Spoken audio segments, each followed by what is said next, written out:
So once again we have a two term. It's a plus, right? This time it's got 4 and 9 though. So what should our x be? I know it's going to be tangent because it's got the plus in the middle, right? But it needs to be, we need to have a number, a coefficient in front so that we can factor those numbers out. It'll just become something squared plus 1. So first of all, I don't want that 4 there. I want to get rid of it. So I gotta put 2 there because if I square that there, I'm gonna get 1 over 4.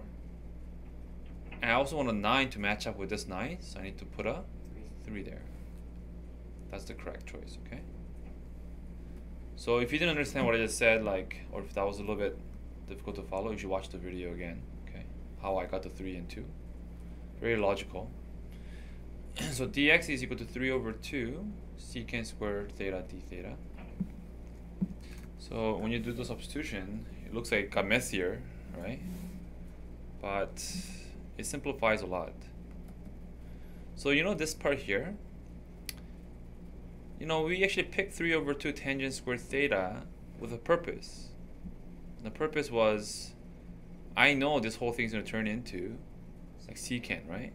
So anyways, we can factor that 9 out. The 4 will cancel out with this 2 being squared. So we have 9 to the power of 3 over 2. You have to be careful because it's 3 over 2, not square root this time, which is 27. And then we get tangent squared theta plus 1 to the power of 3 over 2. Okay, so we get here 3 to the power of 3 is, again, 27 times 2 to the power of 3 is 8. So I'll put the 8 there. Then we have another 3 over 2. So 3, 2. I just put all the coefficients at the front so that doesn't get messy, right? So organization is pretty important here. Okay.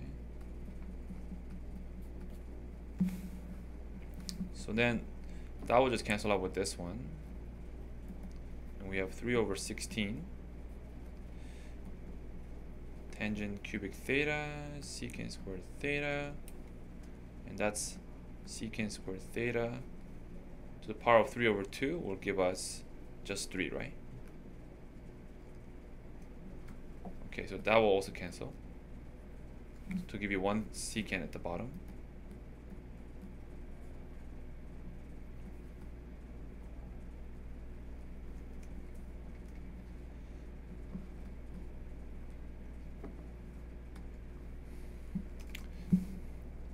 Okay, so like the one before, because it's division, let's change to sine and cosine.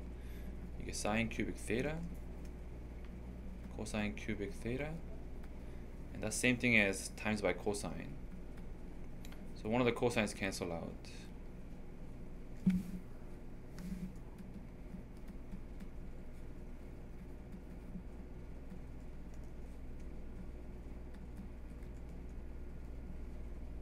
Okay, and this is actually good because see this, we have sine of cubic theta on top. So just start from up here. We can do this, right? Separate one of the signs because it's odd power, and change that into all into cosine, like this.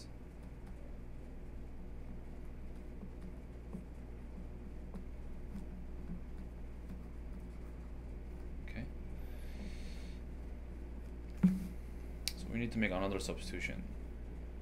Let cosine of theta equal to u. So minus sine of theta d theta is equal to du. So we get minus 3 over 16, 1 minus u squared over u squared du. Split the fraction.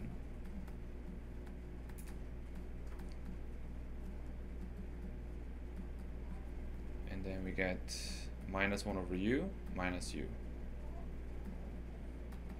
Okay, now we have to change the u all back into x.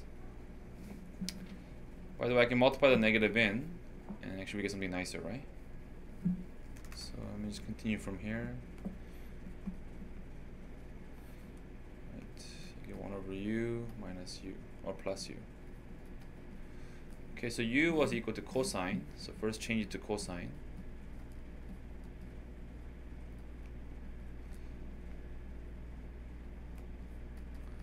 And then we gotta go back here. Tangent of theta is equal to 2x over 3, so we get a triangle that looks like this, right? 2x and 3, so this becomes 4x squared plus 9. Okay, so converting that into the trig again, we get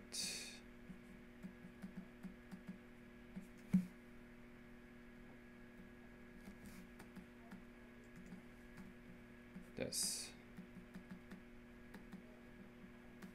Okay, we actually need to plug 2 and 0 into the x. So leave the 3 over 16 actually outside altogether, and just take care of the expression inside.